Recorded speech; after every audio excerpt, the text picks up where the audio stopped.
विठ्ठल पंतांचं जीवन पण काय जीवनामध्ये प्रसंग घेऊन ठेपला काय कळा ना. वास्तविक पाहिलं, संन्यास दीक्षा घेतली, काशीला गेलो, या जगाच्या व्यवहारामधून बाजूला मुक्त व्हावा. पण काय अंतरदृष्टी असणारे तेवढ्याला संत महात्मे रामानंद स्वामींनी परत मला आणलं आणि गृहस्थ आश्रमामध्ये प्रवेश करायला लागला. ही त्यांना रात्रंदिवस असणारं दुःख देत होत, पण गुरु पुढे असताना काही बोलता येत नाही. शास्त्र म्हणे येते सांडावे, ते राज्य ही तृण मानावे, न घेता घेववे विषयी विरोध. शास्त्र मर्यादा अत्यंत असणारी कठोर असते. म्हणून शास्त्राची मर्यादा कधी असणारी विठ्ठल पंतांनी सोडली नाही. कसला जरी जीवनामध्ये प्रसंग जरी आला तरी शास्त्राचं उल्लंघन कधी असणारा विठ्ठल पंतांनी केलं नाही. तर असं बाहेर गेल्यानंतर त्यावेळेला भयानक असणारं त्यांना दुःख व्हायचं. मदतीला येणे, 4 मुलाचा सांभाळ करणे, त्यांचं पालन पोषण करणे. म्हणून बरं, ब्राह्मणांनी आपल्याला वाडीत टाकलंय, ब्राह्मणांनी आपल्यावर असणारा बहिष्कार केलेला आहे. हा सर्व विषय निरदार्थपणा प्रमाण अंगावर असणारे झेलणारे विठ्ठल पंत होते. पण अशा प्रकारचा प्रसंग असताना आता वेळ कसा घालवावा म्हणून विठ्ठल पंतांना थोडी चिंता लागली. एक दिवस मनामध्ये आली की आपण ब्रह्मगिरीचे दर्शन करून आलो होतो, न जाणो थोडं इथून बाजूला जर गेलं, इथून जर बाजूला जर गेलं तर या ब्राह्मणाचा असणारा तेवढा शिव्या शाप द्यायचा असणारा प्रसंग तरी टळत नाही. म्हणून विठ्ठल पंतांना वाटलं 4 मुलं आणि आपण रुक्मिणी सहित त्र्यंबकेश्वरला नाशिकला गेले. भगवान आम्ही प्रभू रामचंद्राचं असणारं दर्शन घेतलं, कपालेश्वराचं दर्शन घेतलं आणि गोदावरीवर स्नान केलं. आणि स्नान करून असणारं तेवढ्याला तिथंच दरमजल पायीच प्रवास. राम म्हणता वाट चाली, यज्ञ पावला पावली, धन्य धन्य ते शरीर, तीर्थव्रताचे माहेर. राम म्हणता भोगी त्यागी, कर्म न लिंपी तयांगी, ऐसा राम जपे नित्य, तुका म्हणे तो शिवणमुक्त. असं भगवंताचं भजन करीत 4 मुलं आणि विठ्ठल पंत रुक्मिणी समवेत असणारी त्र्यंबकेश्वरला गेली. त्र्यंबकेश्वरला गेल्यानंतर आपला कालक्रमण असणारा तेवढ्याला दिनचर्या कुठंतरी भगवत भक्तीमध्ये असणारी तेवढ्याला घालवावा. अशा प्रकारचं त्यांचं थोडा कमी आवाज, थोडा बस हा एवढंच. मी नाही कमी म्हणजे तुमचा आवाज पूर्ण अंतर बरं का. तुम्ही घाण कोकिळ आहे बरं का. काही तर माझं स्वर यंत्र असं आहे की 2 मिनिटात असतं. बर ठीक आहे, रामकृष्ण आहे. चला, मी काय सांगत होतो की त्र्यंबकेश्वरला असणारे गेले, भगवान शंकराचं असणार त्या ठिकाणी दर्शन घेतलं. आणि दर्शन घेतल्यानंतर पुरातन काळाचं असणारं विश्वेश्वराचं मंदिर, आणि त्या मंदिराचं असणार त्यांनी दर्शन घेतलं. आता वेळ घालवावं कुठं, कारण जीवन असणार पुढं चालायला पाहिजे ना. कारण काळ सारावा चिंतने, एकांतवाशी गंगा स्नाने, आणि देवाच्या पूजने, प्रदक्षिणा तुळशीच्या, युक्ताहार विहार, नेम इंद्रियाशी सार, नसावी वासर, निद्रा बहु भाषर, परमार्थ महाधर, जोडी देवाचे चरण, वावया जतन, हे उपाय लाभाचे, देह समर्पी जे देवा, भार काहीच न घ्यावा, आणि होई लाघवा, तुका म्हणे आनंद. अशा प्रकारचा कुठेतरी काल घालवावा, भगवंताच्या भजनामध्ये कुठेतरी काल घालवावा असा विठ्ठल पंतांचा मानस. आणि मग त्यांनी काय केलं, ब्रह्मगिरीची प्रदक्षिणा आरंभ सुरू केली. ब्रह्मगिरीची 12 कोसाची असणारी प्रदक्षिणा. किती कोसाची? 12. 12 कोसाची. आता 12 1 कोसामध्ये 3 किलोमीटर येतात. मग त्याचा हिशेब करा. किती कोस होतात? हा, तर अशा प्रकारची एवढी मोठी ब्रह्मगिरीची प्रदक्षिणा आणि अखंड चिंतन करायचं. राम कृष्ण हरी, राम कृष्ण हरी, राम कृष्ण हरी, राम कृष्ण हरी. मग अशी मी सांगून गेलो, काळ सारावा चिंतने, एकांतवाशी गंगा स्नानी, आणि देवाच्या पूजने प्रदक्षिणा तुळशीच्या. काळ एकांतामध्ये असणारा सारावा, भगवंताचं चिंतन करावा, एकांतवाशी गंगा स्नानी, आणि देवाच्या पूजने प्रदक्षिणा तुळशीच्या. ब्रह्मगिरीची प्रदक्षिणा किंवा तुळशीची प्रदक्षिणा. उत्तर भारतामध्ये गाथाने आपलं श्रीमद भागवताची लोक प्रदक्षिणा करतात. आणि माझा नेम आहे गाथा भागवत आणि ज्ञानेश्वरी, आणि नर्मदेचं असणारं जप, इंद्रायणी चंद्रभागेचं जल, भामचंद्र डोंगराची शिळा, अशा प्रकारची 108 प्रदक्षिणा असते नित्य नेम. बरं, बाहेर जर गेलो तरीही गाथा आणि ज्ञानेश्वरी माझ्या बरोबर असते. मग चौरंग मांडायचा, 108 प्रदक्षिणा करायची. काळ सारावा चिंतने, नामा म्हणे प्रदक्षिणा, नामा म्हणे प्रदक्षिणा, नामा म्हणे प्रदक्षिणा, नामा म्हणे प्रदक्षिणा. त्याच्या पुण्याला ही गणना, त्याच्या पुण्याला ही गणना, त्याच्या पुण्याला ही गणना. दृष्टी पडता ब्रह्मगिरी, दृष्टी पडता ब्रह्मगिरी, दृष्टी पडता ब्रह्मागिरी, दृष्टी पडता ब्रह्मागिरी. वाचे म्हणता गंगा गंगा, सकळ पापी जाती भंगा. दृष्टी पडता ब्रह्मगिरी, त्याशी नाही यमपुरी. कुशावरती करता स्नान, त्याचे वैकुंठी राहणे. नामा म्हणे प्रदक्षिणा, त्याच्या पुण्या नाही गणना.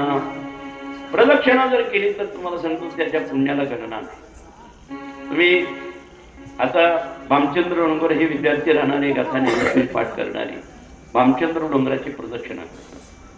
मी भामचंद्र डोंगरावर असताना नेमाने, नित्य नेमाने असणारे 22 वर्षे प्रदक्षिणा केली पाहिजे. आळंदीला गेल्यानंतर आळंदीची रोज असणाऱ्या प्रदक्षिणा, सकाळ आणि संध्याकाळ. आळंदीला 13 वर्षे जयराम बाबाचं होतो, त्यावेळेला 13 वर्ष कधी प्रदक्षिणा चुकून दिली. सकाळची पाठ प्रदक्षिणा करायचा आणि संध्याकाळी प्रदक्षिणा करायची. आता प्रत्येक शुद्ध एकादशीला देहूला गेल्यानंतर देहूची प्रदक्षिणा करा. ज्या क्षेत्रामध्ये तुम्ही राहताना त्या क्षेत्राची असणारी प्रदक्षिणा करावं. पंढरपूरला गेल्यानंतर पाटणुरंगाचं नाही दर्शन जरी झालं तरी चालेल, पण प्रदक्षिणा कधी चुकायची. पंढरपूरची असणारी प्रदक्षिणा करायची. कारण मोठमोठे महात्म्यांची वचन आहेत. प्रदक्षिणाच्या रूपाने असणारा तेवढा परमात्मा असतो, तीर्थाच्या रूपाने असणारा तेवढा प्रदक्षिणा आपला परमात्मा असतो, आणि क्षेत्राच्या रूपाने परमात्मा असतो. मग तुम्ही ज्या क्षेत्रामध्ये वास्तव्य केलंय ना, त्या क्षेत्रामध्ये असणारा साक्षात त्या क्षेत्राच्या रूपाने असणारा तेवढा परमात्मा तिथं नांदत असतो. म्हणून क्षेत्र प्रदक्षिणा करायची. बर, ज्या क्षेत्रामध्ये गेला ना त्या क्षेत्रामध्ये तीर्थाचं स्नान करायचं. पंढरपूरला गेल्यानंतर चंद्रभागेचं स्नान झालंच पाहिजे. चंद्रभागे स्नान विदितो हरिकथा, आणि समाधान चित्ता सर्व काळ. चंद्रभागेला गेल्यानंतर दर्शन आपलं चंद्रभागेचं स्नान झालं पाहिजे. परत पंढरपुराची प्रदक्षिणा झालं पाहिजे. आळंदीमध्ये गेले तर इंद्रायणीचं स्नान झालं पाहिजे. नाही स्नान करता आलं तर तुम्ही इंद्रायणीचं दर्शन करा आणि ती पाणी अंगावर चिंपडा, ते सुद्धा स्नान होतं. जशी ज्याची प्रकृती असत तसं असणार करायचं. मग आळंदीला गेल्यानंतर इंद्रायणीचं स्नान करायचं किंवा हातपाय धुवायची आणि आळंदीची प्रदक्षिणा करायची. ज्ञानोबाचं दर्शन करायचं. बरं का, ज्ञानोबरायचं दर्शन करायचं. दर्शन फार महत्वाचं आहे पण ज्ञानोबरायचं दर्शन कधी चुकायचं नाही. कारण ज्ञानोबरायची संजीवन असणार तेवढा समाज आणि आपलं जे चरित्र चालेल ते ज्ञानोबरायचं चालेल. हे वर्ष इतकं भाग्य जे ज्ञानोबरायचं असणारं 750वं वर्ष म्हणजे 750वा सुवर्ण महोत्सव आहे. काय 750वा. म्हणून मागच्या असणाऱ्या तेवढा 15 ऑगस्टच्या दिवशी ज्ञानोबरायचा कलशारोहण सोहळा झाला. कलशारोहण ज्ञानोबरायचं संस्थान आहे. त्या संस्थांनी ठरवलं की म्हणजे 11 किलोचा ज्ञानोबरायचा मंदिराला असणारा सोन्याचा कळस बसवायचा.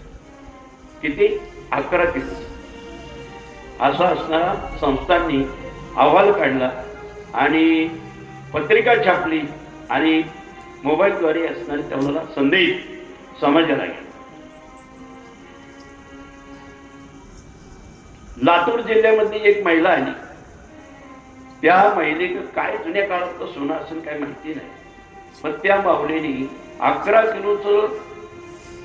किलोचा सोन्याचा कळस बसणार आहे ना, त्या माऊलीने 12 किलो सोना एका नातवाला गाडीत बसवलं. थोडी श्रीमंत माऊली आणि गाडीमध्ये बसवलं. आळंदीमध्ये आली आणि ज्ञानोबरायच्या संस्थानामध्ये तुम्हाला सांगतो 12 किलो सोनं तिने अर्पण केलं ज्ञानोबरायच्या कलश होण्यासाठी. आणि तिने सांगितलं माझा फोटो काढू नका बरं का, फोटो काढू नका, माझं नाव पुढे देऊ नका आणि मी एवढं सोनं दिले म्हणून हे सुद्धा कोणाला सांगू नका. 12 किलो सोनं म्हणजे काय सामान्य आहे का? आता सोनं कसं तोळा आहे हे ज्याला सोन्याची किंमत आहे त्याला माहिती. जवळजवळ 1 लाख रुपये तेवढा तोळा सोनं म्हणजे 12 कोटी रुपयाचं असणार त्या माऊलीने सोनं दिलं, पण तिने नाव नाही. 15 ऑगस्टच्या दिवशी ज्ञानोबरायचा कलशारोहण सोहळा सुरू होणार. 2 मिनिटं जरा मला कथा समरस झाल्यानंतर जरा थोडं विक्षेप करू. 15 ऑगस्टच्या दिवशी असणारे तेवढा ज्ञानोबरायचा कलशारोहण सोहळा संपन्न होणार. महाराष्ट्राच्या कान्याकोपऱ्यामध्ये जवळजवळ कार्तिकी ज्ञानोबरायची यात्रा जेवढी असते ना तेवढा समाज आळंदीला आला. आता माझ्याकडे काही तुम्हाला व्हॉट्सअप नाही आणि काही नाही, पण मला 11 तारखेला कल्याण महाराज कुतरोडी त्यांचा असणारा फोन आला. म्हणले का हो महाराज तुम्ही आळंदीला आले नाही, ज्ञानोबरायचा 15 तारखेला असणारा कलशारोहण सोहळा आहे. म्हणलं मला काही माहितीच नाही आणि मला माहितीच नव्हतं. आणि 11 तारखेला माझा असणारा तळेगावला कार्यक्रम. 5 वाजता फोन आला पण बेचैन, कारण माझ्या जीवनामध्ये ज्ञानोबरायांनी माझ्यावर खूप मोठी असणारी कृपा केली. बरं मी आळंदीमध्ये सिद्धबेटामध्ये राहिलो. मी अक्षरशत्रू असताना मला अक्षर सुद्धा वाचता येत नव्हतं, पण ज्ञानोबरायची कृपा, ज्ञानेश्वरी सारखा ग्रंथ आणि जगद्गुरु तुकाराम महाराजांचा सारखा गाथा मोठमोठ्या विद्वानाला येणार नाही, पण ज्ञानोबरायची आणि जगद्गुरु तुकाराम महाराजांची कृपा म्हणून ती अक्षर आपल्याला तेवढा अवगत झाली. अशा प्रकारची ज्ञानोबरायची निश्चित असणारी कृपा. आणि 2022 साली मी मराठवाड्यामध्ये गेलो, पण सकाळच्या बारी माझा 2 तास चालायचा असणार तेवढा नेम. आणि संकल्प असा केला की म्हणलं वैकुंठवासी जयराम बाबा यांनी आपल्याला असणार तुम्हाला सांगतो 13 वर्ष एक लहान मुलासारखं असणार तेवढं आईचं अंतकरण करून आणि वडिलाचं अंतकरण करून त्यांनी मला 13 वर्ष शिकवलं. मग त्यांच्या उत्तरामधून उतराय व्हावा त्यासाठी त्यांचा असणारा मराठवाड्यामध्ये एक भव्य दिव्य असणारं मंदिर बांधलं. त्याला मंदिर बांधल्यानंतर मंदिराच्याच गडबडीमध्ये असताना सकाळच्या पारी फिरायला गेलो आणि अचानक भलं मोठं असणारं मोळ उठलं आणि 2 पोरं माझ्या बरोबर होती. आणि आम्ही चालत असताना ते मोळ सगळं माझ्या अंगावर आगींबा फार डोळे झाकले. म्हणजे शंकर आता तुझं संपलं, बस रामकृष्ण हरी रामकृष्ण हरी. हे इथून महाराज मला संकट चौथून अंगामध्ये काही कपडे नव्हते, नुसती बनेल होती. एवढ्या भावाने जबरदस्त असणारा माळा दिला ती पास आता काय इथून संपलत म्हणून डोळे लागले. माऊली माऊली माऊली माऊली माऊली माऊली ज्ञानोबा ज्ञानोबा ज्ञानोबा ज्ञानोबाची असणार तेवढं प्रार्थना केली. आता पळायला तर वाटच नाही तुझं. थोडा आवाज कमी करायचा, थोडा आवाज कमी. पळायला वाट नाही, ऐका येते ना. हा बस. भयानक माशांनी असणारा ताबा घेतला. 2 पोरं होती ती पळून गेली. मला पुढे पळताही नाही का असणारं झोपड होतं त्याच्यामध्ये लपून बसलो. पण तिथं त्या माशांनी असणारी माझी काही पिछा सोडला नाही. जवळजवळ अर्धा तास त्या माशाचा आणि माझा असणारा तो मला संग्राम चाला. पण नामस्मरण बंद नाही आणि घाबरलो नाही. बस देवा म्हणजे तुला काय करायचं ते कर. करशी तरी करी तारी आत्मा मारी जवळी अथवा तुरी धरी घाली संसारी अथवा नको. अशा प्रकारचं माऊलीची प्रार्थना केली. प्रार्थना केली. अचानक असणार तिथे एक पोरग रस्त्यावर आलं. त्याला म्हणलं मला 2 मिनिटं थांब. पळत गेलो आणि त्याच्या गाडीवर बसलो. फास्ट गाडी काढणार आणि फास्ट माझी गाडी 2-3 किलोमीटर होती. आणि त्या गाडीपाशी गेलो. दरवाजा उघडला आणि आतमध्ये गेलो. लोक असणारी घाबरलेली पाहिजे. बरीच लोक शेतामधून पळत आली आणि पळत आल्यानंतर सहारा करायला मला आपलं सहकार्य. पण मला जग कुणी दिसतच नव्हतं. नुसती माऊलीच दिसायची. माऊली माऊली माऊली ज्ञानोबा माऊली ज्ञानोबा माऊली तुकोबा माऊली माऊली. अशा प्रकारचे त्या माश्या काय चाले का भयानक चावाय. एवढी अंगामध्ये विषाचा असणारी लागी लागी झाली. पण धैर्य मात्र सोडलं नाही. गाडीत बसलो तर एवढे अशा माश्या निघाल्या. गोंधळभर असणारे मासे निघाले. तसंच नामस्मरण करीत गेलो. गावामध्ये गेलो. गावामध्ये गेल्यानंतर 1 मिनिटामध्ये गाव गोळा झाला. आणि त्यांना म्हणलं काही करू नका. माझ्या अंगावर पाणी वाटलं. पाणी होता. नामस्मरण करे राम माऊली माऊली माऊली. आणि कपडे घातले आणि गाडीमध्ये बसलो. आणि त्यांनी असणार तिथं माझं लगावलं घेतलं. डॉक्टर माझा ओळखीचा आहे. त्या डॉक्टरकडे गेलो. आता शरीर तर 1 मिनिटामध्ये असणार होणार भयानक सुटलेलो. डोळे एकदम पुढं काही दिसाना, माणसं दिसाना, काही होईना. अंग सुटलं. पायाच्या त्या शिरमधून असणारच मला सांगतो सलाईन लावलं. आणि सलाईन लावल्यानंतर त्यांनी 15 मिनिटं सलाईन लावलं. म्हणून मला ते लोक पाणी देईना, काहीच देईना. म्हणजे पाणी पिलं ना 1 मिनिटामध्ये माणूस झाला. पाणी नाही. तोंडाला आग पडली. आता काय करावं. कोरड पडली. काही नाही. मग म्हणलं पाणी नका देऊ, काही करू नका, थोडं दही तरी घ्या. मग त्याने एका बाटलीमध्ये दही घेतलं आणि डॉक्टरचा सल्ला घेतला. चमच्या दही घेत गेलं. तर मला सांगायचं काय की 15 मिनिटात डॉक्टरने असताना मला सोडलं. गावात गेलो. संध्याकाळी लगेच असताना कीर्तन होतं. एक लाडगुरुजी महाराज होते असणारे त्यांचं कीर्तन होतं. त्यांच्यावर सुद्धा तुम्हाला सांगतो 41 प्रसंग आले. आता 5-7 तारखेला त्यांचा भव्य असणारा रामकृष्णारी सप्ताह आहे. 61च्या निमित्ताने त्यांनी रामकृष्णारी सप्ताह सुरू केलेला आहे. आणि मला आवर्जून आमंत्रित केले. त्या दिवशी मी 7 ते 14 तारखेपर्यंत त्यांचा रामकृष्णारी सप्ताह आहे. मला सांगायचंय की मला काहीच झालं नाही. एका क्षणामध्ये 15-20 मिनिटातच सगळ्या वेदना सगळ्या गेल्या. जे काय 20 होतं ते संपूर्ण शांत काहीच रामकृष्ण हरी रामकृष्ण हरी. मी म्हणलं डॉक्टरला म्हणलं काय तुम्ही प्रयत्न काय केले. म्हणजे मी काहीच केलं नाही. तुमचं समाधान करण्यासाठी नुसतं सलाईन लावलं. पण तुमची शक्ती जबरदस्त आहे. मला सांगायचे नामस्मरणाची शक्ती. या नामस्मरणाच्या शक्तीमुळं आता तुम्ही व्हिडिओ आणले नाही का तुम्ही करत की अशी काही काही गोष्टी करा.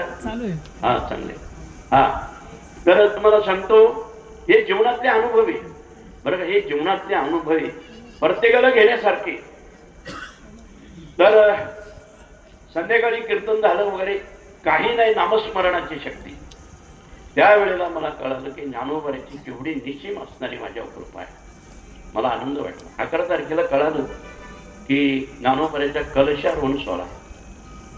पण आता रात्रभर तळेगावमध्ये कीर्तन संपल्यानंतर आळंदीला गेलो. पण आळंदीचा दरवाजा बंद होता 12च्या. पण आता काय करते परत मराठवाड्यामध्ये 12 तारखेला कार्यक्रम. तिकडून लगेच आम्ही असणारे आलो. आणि वैकुंठवासी जयराम बाबांनी म्हणलं तुम्ही 13 वर्षे आमच्याकडे असणारं लक्ष दिलं आणि महाराष्ट्रामध्ये असणारं तेवढा मान सन्मान हा तुमच्यामुळं आम्हाला. तुम्ही काही काही व्हिडिओ पाहिले असतील. असे व्हिडिओ आहेत, लोक गड्या टाकून पालखी लावून नको नको ते सोहळे करायला लागले. पण त्याच्यामध्ये आनंद नाही. बस आनंद एक बघणार. तर 13 तारखेला गेलो. म्हणलं जयराम बाबा, तुम्ही मला लहानपणापासून सांभाळलं, तुमची माझ्यावर कृपा आहे, म्हणून तुम्ही माझ्यावर लक्ष दिलं. हे लक्ष तुम्ही घ्या आणि ते लक्ष ज्ञानोबराच्या कळसाला समर्पण करा. लक्ष म्हणजे एक लक्ष रुपये ज्ञानोबराच्या चरणी समर्पण करा आणि ज्ञानोबराला म्हणा की ज्ञानोबराय तुम्ही असणार माझ्यावर लक्ष द्या. त्यासाठी मला झोप आली. मी काय सांगत होतो की 750 वर्ष ज्ञानोबरायचा असणारा कलशारोहणाचा सोहळा हा या वर्षी अद्वितीय झाला. किती लोकांनी दान द्यावं बरं का. ज्ञानोबरावर लोकांची किती भावना आहे मी पाहिली. 3 दिवस ज्ञानोबराच्या मंदिरामध्ये आपला आळंदीमध्ये थांबलो. पण एवढा सोहळा जवळजवळ संपूर्ण माऊलीच्या मंदिरामध्ये पावत्या फाडायची असणारी गडबड चालू होती, पण पब्लिकच हटली नाही. लाखाच्या खाली असणारे पुण्यात पैसे दिले नाही. मला सुद्धा आरतीमध्ये पास मिळाला आणि आतमध्ये म्हणले तुम्ही चालले, पण मंडप ठेवलेला होता. म्हणलं कळस आपल्याला पाहायला मिळणार नाही. मी 2 वेळा प्रदक्षिणा केली आणि कळस कुठून निवांत दिसतोय, तिथं गडबड नसन अशा ठिकाणी गेलो. इंद्रायणीच्या पलीकडे गेलो आणि तिथं निवांत बसलो. कळशारोहणाचा सोहळा असणारा पार पडला.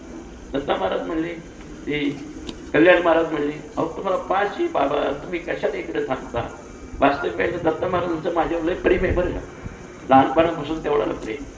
आता मी एवढा कडक माणूस आहे काय, जयराम बाबाचे मला संस्कार आहे, पण एवढा कडक जरी असताना पण त्याची गुरुनिष्ठा अजिबात. मारलं काही केलं तरी तो हटत नाही. आता मला वाईट वाटायचं की काना फाट्यावर तेवढं इथं यायचं, जवळ 40 किलोमीटर यायचे.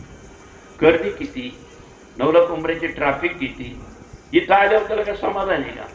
हा, तिथून 10 वाजता निघायचं आणि इथं 2 वाजता यायचा. बरं इथं आल्यावर आमचा शिव्याचा बडी मार, अरे बाबा नको येऊ, इथंच थांब, कारण ट्रॅफिक किती. पण तो ऐकतच नव्हतं, त्याला माझ्या बिगार करमत नव्हतं, म्हणून तो शिव्या दिल्या तरी यायचं. हा, त्याला म्हणलं इकडे इकडे असं बरीच प्रार्थना केली. पण तो म्हणलं की महाराज कवा मारतील आणि कवा दंड देतील सांगता येत नाही. हा, पण त्याच्या मंडळीने मात्र निर्णय घेतला. म्हणजे बाबांनी मारू नाही तर काही करू. हा, जीव गेला तरी हरकत नाही, पण आता बाबांचा आपण पाय सोडायचं. हा निर्णय बरं काळूराम महाराज निर्णय त्यांनी असताना ठाम घेतला. मै गुरुनिष्ठा बरं का, गुरुनिष्ठा. हा, म्हणलं तू राहा बस आनंदाने. मला सांगायचं दोघांची असणारी निष्ठा आहे. शिव्या द्या वगैरे काही करा. आता शिव्या काय देतो, प्रेमाचं खातं असतं, पण तू कधी हटला नाही. सगळे माझे असणारे शब्द सहन केले आणि माझ्यावर असणार तेवढं काय मी काही बोलत असणार सोमनाथ महाराजांचा आहे. म्हणजे काय सोमनाथ महाराज बारीक मूर्ती लहान दिसते पण व्यवहार काही चाणाक्षी. हा, म्हणजे बाबा तुम्ही आता वय झालेलं आहे, तुमचा चिडचिड्या स्वभाव जरा शांतता धारण करा. आणि तो त्यांचा बोध घेऊन एवढी शांतता धारण केली की कसला प्रसंग आला ना शांतच राहायचं, कोणालाच काय बोलायचं. म्हणजे हे नवीन ही मुलं आहेत, पण यांचा बोध फार महत्वाचा आहे बरं का. बोध फार महत्वाचा आहे. कुणी असो, उपदेश तो भलत्या ती झाला चित्ती धरावा, नये जाऊ पात्रा बरी कवटी सारण नाही. हा, बोध घेण्यासारखं आहे. म्हणून सांगितलं की म्हणजे आता अजिबात बोलायचं नाही. म्हणजे दत्ता महाराजांना तुम्ही अजिबात बोलत नका जाऊ, आणि मी नाहीच बोलत. आता आपण निर्णय घेतला की दत्ता महाराजांना बोलत. आज त्यांनी ठरवलं म्हणजे बाबा अहो तुमची एवढी शूटिंग झालेली, एवढी करुणा प्रसंग असणार, तुम्ही ज्ञानोबराचं चरित्र सांगता आणि मोबाईल नाही. म्हणलं तुला आज कसला मोबाईलचं आणायचं तिथे आणा. ती काळूराम महाराज आणि सोमनाथ महाराज पिंपरीला गेला आणि ती 1 लाख रुपयाचा मोबाईल आणला आणि ती शूटिंग असणारी चालली. कारण ही शूटिंग आता दुर्मिळ होणार आहे बरं का. बाकी असणारं तेवढं सर्व लोकांचा बाजार भरलेला आहे, पण भावकथा असणारी कुणाला ऐकायला मिळत नाही. बरं चला, मी काय विषय सांगत होतो की ज्ञानोबरायचा या वर्षी 750 असणारा कळसारोहण सोहळा झाला, पण जवळजवळ लाखो लोकांनी असणारी देणगी दिली ज्ञानोबरायसाठी. म्हणजे ज्ञानोबराय किती प्रेम. पण अशी ही 4 भावंड आता साक्षात निवृत्तीनाथाचा अवतार म्हणजे भगवान शंकराचा अवतार. किती सुंदर असणारे निवृत्तीनाथ महाराज असतील त्याची आपण कल्पना करू शकत नाही. बर, आता निवृत्तीनाथ महाराजांचं सोडून द्या, पण ज्ञानोबराचा अवतार म्हणजे महाविष्णूचा अवतार. सखा माझा ज्ञानेश्वर, ज्ञानोबराचा तर साक्षात असणारा महाविष्णूचा अवतार. मग ज्ञानोबरा किती देखणे असतील. ब्रह्मदेवाचा अवतार म्हणजे बघा, ब्रह्मदेव म्हणजे संपूर्ण जगाची घडामोडी करणारा ब्रह्मदेव. आणि त्या ब्रह्मदेवाचा अवतार साक्षात सोपान काका. मग त्या ब्रह्मदेवाचा अवतार किती असणारा सुंदर असेल. आणि आदिशक्ती मुक्ताबाई, सर्व विश्वाची जननी मुक्ताबाई, त्यांचं सौंदर्य काय असेल भाऊ. दिव्य तेज पुंज, मदनाचा पुतळा आणि परब्रह्म केवळ बोलत असे. म्हणजे या चार भावंडाचं सौंदर्य काय होतं ते काय वेगळंच असतं. मी काय ब्रह्मदेवाची कथा सांगतो. ब्रह्मदेवाने काय केलं, सत्य लोकांमध्ये मुठभर माती घेतली. बरं का, ब्रह्मदेवाने सत्य लोकांमध्ये मुठभर माती घेतली आणि खाली आणली आणि त्या मातीची असणारी एक स्त्री तयार केली. काय केली, स्त्री तयार केली. तिचं नाव असणारी दमयंती. बरं का, दमयंती एवढी सुंदर होती की जगात तिच्यासारखी सुंदर नव्हती. आता ब्रह्मदेवाने सत्य लोकांमध्ये मुठभर मातीची एक स्त्री निर्माण केली, तर तिच्यासारखी जगामध्ये सौंदर्य पान तुम्हाला सांगतो स्त्री नव्हती. त्या दमयंतीचा असणारा तेवढं विवाह ठरला. आता विवाह ठरल्यानंतर तिच्या अंतःकरणामध्ये नळ नावाचा राजा होता. त्या नळावर असणारं तेवढं प्रेम होतं. पण सर्व लोक असणारं तेवढं त्या स्वयंवरासाठी आली. पण सप्त ऋषी आले आणि सप्त ऋषीने आपापलं रूप धारण केलं आणि त्या नळासारखंच रूप धारण केलं. आणि तिथं असणारी तुम्हाला सांगतो लाईनीत उभे राहिले. आणि ती दमयंती आता ती अत्यंत सौंदर्यवान होती. तिच्यासारखी सौंदर्यवान या जगामध्ये कोणी नाही. आता ब्रह्मदेवाने मुठभर मातीची स्त्री तयार केली. ती जगात सौंदर्य प्रधान होती. तर मुक्ताबाईचं तेज काय असेल, ज्ञानोबरायचं तेज काय असेल, ब्रह्मदेवाचं तेज काय असेल, सोपान काकाचं तेज काय असेल, तुम्हाला सांगतो नाथ महाराजांचं तेज काय असेल. पण समाजामध्ये लोकांनी असणारी त्यांची गै केली नाही. काय झालं, केवळ असणारं संन्यासाची मुलं म्हणून त्यांचा बहिष्कार करू लागले. पण जगामध्ये चांगली वाईट लोक असतात. बरं का, ऐकून घ्या, सगळीच लोक निर्णय अंतकरणाचे असतात असं नाही. काही लोक असणारे तेवढ्याला चांगल्या हृदयाची असतात. ज्ञानोबरायला विठ्ठल पंतांना त्या परिसरामध्ये कोणी मदतकरी जरी नाही दिली तर काही गोरगरीब लोक मात्र चोरून दुसऱ्या रस्त्याने जायचे आणि त्या ठिकाणी थोडी भाकर मात्र एक तरी भाकर नेऊन द्यायची. आता एक भाकर नेल्यानंतर 6 माणसं कशी काय खाणार. एक भाकर नेल्यानंतर 6 माणसं कशी काय खाणार. मग निवृत्तीनाथ महाराजांना चतुर भाकर द्यायची, ज्ञानोबाईला चतुर भाकर द्यायची, सोपान काकाला चतुर भाकर द्यायची, मुक्ताबाईने चतुर भाकर द्यायची. अशा प्रकारचं एक भाकरीचे 4 वाटे व्हायचे यांचं असणार. विठ्ठल पंतांनी काय खायचं काय नाही, झाडाचा पाला घेऊन खायचा आणि त्याच्यावर दिवस काढायचे. पण आपली मुलं समाजामध्ये चांगली राहिली पाहिजे आणि त्यांचं नाव लौकिक झाला पाहिजे. कोणतंच मुलं आहेत अत्यंत विद्वान आहेत. जी गोष्ट सांगितल्या बरोबर एकदा ऐकल्या बरोबर सर्व गोष्टी एका क्षणामध्ये त्यांना पाठ होत होत्या. म्हणजे त्यांना गोकुळपट्टीचा काय विषय नव्हता. बाळपणीची सर्वज्ञता वळी तयाची एवढी प्रगाढ बुद्धी असणारी 40 मुलांची होती. पण ही कोवडी मुलं विठ्ठल पंताला पाहून त्यांचं हृदय सारखं कालवायचं. काय करावं, बाहेर जर गेलो तर समाज असणारा तेवढा चांगला पाहत नाही. आणि आता काय करायचं नेमकं, यांना समाजामध्ये न्यायचं तरी कसं. मग त्यांनी निर्णय घेतला, आता थोडं मन करमणुकीसाठी जरा आपण थोडी तीर्थयात्रा करू. म्हणून त्यांनी आळंदी सोडली आणि आळंदी सोडून असणार तुम्हाला सांगतो ते त्र्यंबकेश्वरी गेली. आणि त्र्यंबकेश्वरी असणारी त्यामुळे प्रदक्षिणा करू. आता प्रदक्षिणा रोज सकाळच्या पारी उठायचं, दिवसभर प्रदक्षिणा करायची. कुठेतरी मधुकरी मिळेल त्यात 2 घास खायचं.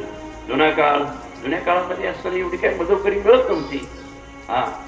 बरं का, मधुकरी एवढी मिळत. आम्ही आळंदीमध्ये होतो, तुम्हाला सांगतो अख्खं गाव जर मागितलं तर 10 भाकरी मिळत नव्हती. जुन्या काळामध्ये मदतकरी ते जास्त नव्हती दिली. कधी कधी चतुर भाकर टाकायची, पण तो काळ काढायचा. आळंदीमध्ये होतो शिकायला, भूक होती पण खायला नव्हती. आग पेटायची, परिसरामध्ये धान्य असायचे, पुढे शेंगा पेरलेले असायचे ते केळगाव परिसरामध्ये. पण जयराम बाबांच्या धाकामुळं कुणाचा टाळा उपटायची असणारी हिंमत नव्हती. बरं, मिरच्या असायच्या, एक मिरची सुद्धा तोडायची असणारी तेवढ्याला मुभा नव्हती. पण कसं तरी दिवस काढायचे ना अभ्यास करायचा, एवढाच असणारा मी. तर मला सांगायचं, असे विठ्ठलपंत, रुक्मिणी माता आणि ही चारी भावंड अशी ब्रह्मगिरीची प्रदक्षिणा रोज नित्यनेमाने करायची.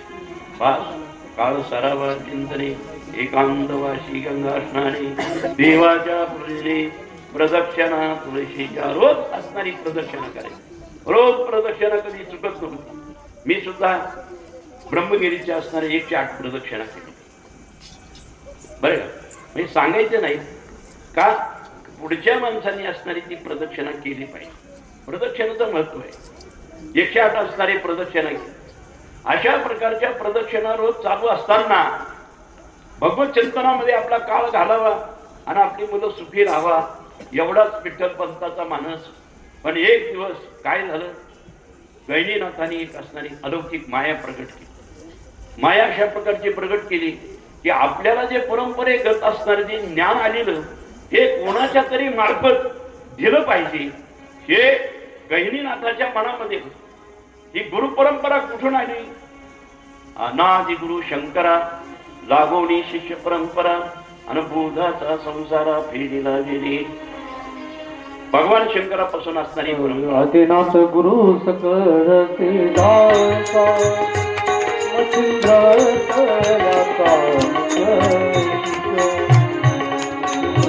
तयाचा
ती कुठून चालत आलेली नादी गुरु शंकरा लागून शिष्य परंपरा अनुभूताचा संसारा फेडीला गेली. आदिनाथ गुरु सकळ सिद्धांचा मच्छिंद्र तयाचा मुख्य शिष्य मच्छिंद्राने बोध गोरक्षाशी केला आणि गोरक्ष उडला गहिनी प्रती गहिनी प्रसादे निवृत्ती दातार ज्ञानदेवासार शोधविले. भगवान शंकरांनी एक दिवस पार्वती मातेने प्रार्थना केली, हे भोलेनाथ मला काहीतरी 4 गोष्टी असणार तेवढा ज्ञानाच्या सांगा. म्हणले, हे देवी तुला 4 गोष्टी सांगतो हे मान्य आहे, पण ऐकण्यासाठी एकांत स्थळ पाहिजे. एकांतामध्ये गेलं ना त्या ठिकाणी कुणाची गडबड गोंधळ नसते आणि तिथं कथा ऐकण्यासाठी एक रूप त्यावळाला माणूस होतो. म्हणून एकांत स्थळ पाहिजे. म्हणजे कुठं जायचं, कुठं जायचे? भगवान शंकराचं विमान आणि पार्वती माता फिरत फिरत गेले आणि समुद्राच्या तीरामध्ये तिथं बसले असणारे.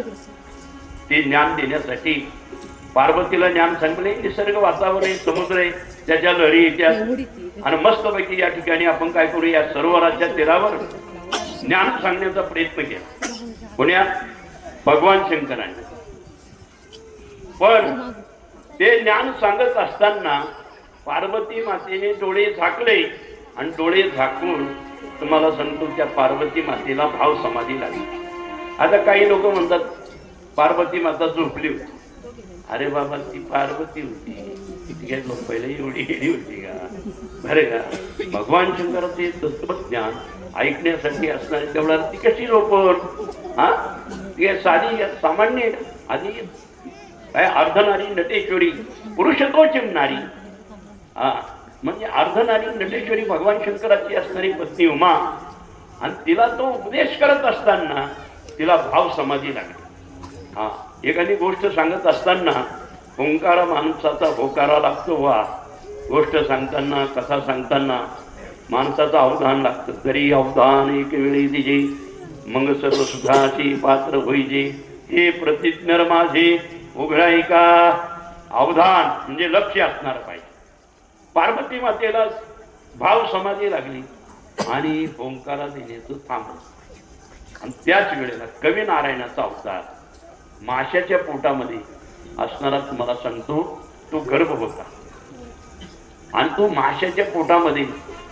त्या माशाने ओंकार द्यायला सुरुवात केली आणि होकार देता देता असणारी कथा संपली आणि भगवान शंकर डोळे उघडून पाहू लागले तर पार्वती आता असणारी त्यावेळेला भाव समाधी लागली म्हणजे होंकार कोण देतोय होकार कोण देतोय पावा तर डोळे झाकून पाहिल्यानंतर माशाच्या पोटामध्ये त्या मासळीने असणारं तत्वज्ञान ऐकलं कवी नारायणाचा अवतार तो मासळीच्या पोटामध्ये आला आणि मग त्या ठिकाणी एक कोळी असणारा मासे पकडायला गेला आणि ते मासा पकडत असताना अचानक असणारा तोच मासा तो त्या कोळ्याला लागला आणि लागल्यानंतर भगवान शंकराचं तत्वज्ञान त्या माशाच्या पोटामध्ये जो कवी नारायण होता त्या कवी नारायणाने सर्व असताना ज्ञानग्रहण केलं होतं आता ज्ञानग्रहण केलं असताना तो मासा त्या कोळ्याने आणला आणि आपला स्वयंपाक करायला लागल्यानंतर तो मासा चिरला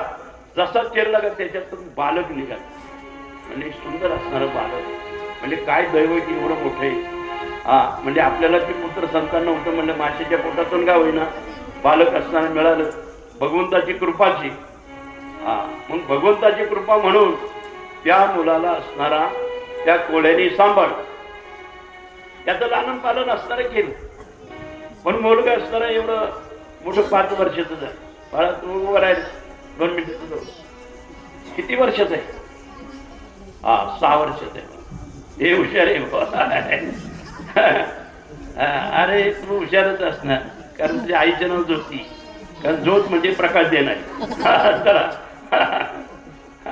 ज्योतीचा मुलगा आहे म्हणल्यानंतर तो प्रकाश देणार आहे 6 वर्षाचा मुलगा आहे बघा हा तू 6 वर्षाचा आहे आता कल्प तुझं किती वय आहे 9 म्हणजे आता ही जे मुलांची नाव का घ्यायची कारण या वयाची ती 4 मुलं होती कोण मुक्ताबाई सोपान काका ज्ञानोबराया आणि निवृत्तीनाथ चला आपण त्याचा क्रम लावू तर आपण कथा काय सांगत होतो पार्वती मातेला ज्ञान सांगत असताना मत्स्याच्या पोटामध्ये कवी नारायणे तो उपदेश घेतला आणि तोच मासा कोळ्याला लागला पाहिलं तिथे मूल असणार तेवढं असं 5-6 वर्षाचं मुलगा घेतलं आणि बापाबरोबर ते मासे धरायला जायला लागले पण बाप असणारा नदीमध्ये जायचा आणि मासे पकडायचा आता हे माशाच्या पोटामध्ये असलं कारण माशाबद्दल त्याला अत्यंत प्रेम होतं बरं का ते काय करायचं नावेमध्ये मासे आणले बापाने तो काय करायचं लगेच मासे बाजूला सोडून द्यायचे आणि वडील असणारा ते मासे पकडून पाहायचा त्यांनी पाहिलं म्हणजे एवढे मासे पकडून आणतोय जाळं आणतोय इथून पाठीवर मासे टाकतोय पण एकही मासा का नाही राहत तर तिकडून येत असताना त्यांनी पाहिलं जो मासा येईल ना ते सगळं पाण्यात सोडायचं आणि मग त्या कोळ्याला भयानक राग आला आणि ते 2-3 असणारे मुस्काडीत जेव्हा म्हणलं ए मूर्खा खाशील काय या माशावर आपलं पोट चालतंय भेक मागतो का भेक माग भेक माग भेक माग बाप असणारा रागाने बोला आणि ते भीक माग म्हटल्यानंतर आता लहान मुलगा होतं त्याला भयानक मारलं हा कारण जेवढे मासे आणि तेवढे मासे तो पाण्यात सोडून द्यायचा एकही मासा त्या कोळ्याच्या हातामध्ये आला नाही आणि त्या रागाभरामध्ये त्या मुलाला मारलं मुलगा थोडं घर त्या नावेमध्ये शांत राहिलं पण त्याने विचार केला बाप म्हणतो ना भीक माग, मग भीकच मागायची.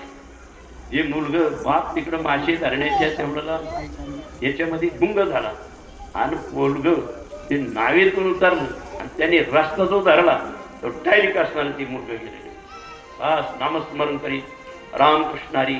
आता माशाच्या पोटामध्ये आपलं ते संपूर्ण ज्ञान ऐकलेलं होतं ना. हा, माशाच्या पोटामधून जन्म झाला म्हणून त्याचं नाव काय ठेवलं? मच्छिंद्रनाथ ठेवलं. मच्छिंद्रनाथ. आणि मच्छिंद्राने असणारा तो बोध घेतला आणि बोध घेतल्यानंतर रस्त्यामध्ये एकदम दत्तात्रय भगवान शंकर त्यांना दत्तात्रय भेटले आणि दत्तात्रयाने सुद्धा जे काय आपलं ज्ञान होतं ते संपूर्ण असणारं मच्छिंद्रनाथाला दिलं आणि गेले कैलास पर्वतावर गेले. भगवान शंकराकडून असणारं त्यांनी ज्ञान परत ग्रहण केलं. हा, पहिलं ज्ञान असणार कळलं मत काय? आदिनाथ गुरु सकळ सिद्धांचा आणि मच्छिंद्रचा याचा मुख्य शिष्य. मच्छिंद्र असणारा शिष्य पाहिला. पार्वतीला ते ज्ञान सांगितलं पण ते मच्छिंद्राने ग्रहण केलं. आणि मग हा चला गोपाल कृष्ण भगवान की जय. जय राम कृष्ण हरी. जय राम कृष्ण जय राम कृष्ण हरे. जय राम कृष्ण हरे. जय राम कृष्ण हरे.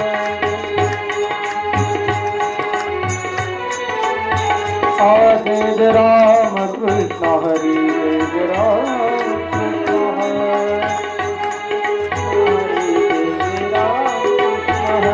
जय राम कृष्ण हरे. जय राम कृष्ण हरे. जय राम कृष्ण हरे. जय राम कृष्ण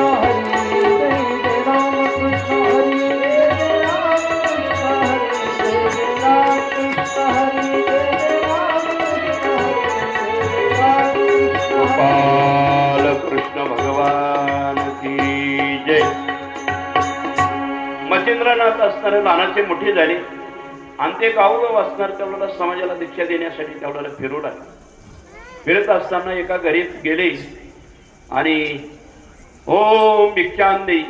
भिक्षांदे म्हटल्यानंतर एक माता आली आणि भिक्षा दिली. भिक्षा दिल्यानंतर म्हणले बाबा पोटी संतान नाही, काय नाही, दुःख आहे. म्हणजे असं कर. लगेच जोडीमधली असणारी विभूती काढली. म्हणजे ही विभूती खा, तुला असणारा मुलं होती. त्या बाईने कुणाचं तरी ऐकलं शब्द आणि ते उकारण्यामध्ये टाकलं.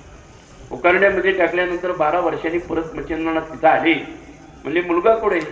म्हणजे मुलगा म्हणले झालाच नाही. म्हणजे कुठून असणारा मुलगा तुम्हाला दाखवणार? अहो म्हणजे माझी विभूती असणारी फुकट जाणार नाही. हा, मुलगा झाला नाही असं कसं होईल? सिद्धाचा जो आशीर्वाद आहे तो कधी खोटा होत नाही. म्हणले विभूती मी फेकून दिली. म्हणजे कुठं फेकून दिली? त्या उकारण्यामध्ये. तिथं गेल्यानंतर लगेच आदेश केल्यानंतर ती गोरक्षनाथ तिथून निघाली आणि गोरक्षनाथाला असणारा मच्छिंद्रनाथाने आपलं जे काही ज्ञान होतं ते संपूर्ण असणारं त्याला दिलं आणि गोरक्षनाथाने ते ज्ञान गहिनीनाथांना दिलं. कुणाला दिलं? गहिनीनाथांना. आणि गहिनीनाथांनी ते ज्ञान 10,000 वर्षे असणार तेवढा अंतःकरणामध्ये ठेवलं. वर योग शिष्य, योग्य शिष्य या मूर्तीतलावर कोणी दिसाना. मग असं ब्रह्मगिरीच्या कपाटामध्ये असणारे तेवढ्याला गहिनीनाथ बसले ब्रह्मगिरीच्या पर्वतापाशी त्र्यंबकेश्वरला. 10,000 वर्षे निघून गेले पण असा ज्ञान ग्रहण करण्यासाठी माणूस कुणी मिळाला. कारण ज्ञान ग्रहण करण्यासाठी सुद्धा अधिकारी माणूस पाहिजे. जसं म्हणतात ना वाघिणीचं दूध आहे ना ते सोन्याच्या भांड्यामध्ये काढावं लागतं बरं का. सोन्याचं भांड जर असेल ना, पात्र जर असेल ना तरच वाघिणीचं असणारं दूध निघतं. तसं ते दूध निघत नाही. बाकीची जर भांडी जर असेल त्याला छिद्र पडतात आणि ते सांडून जातं.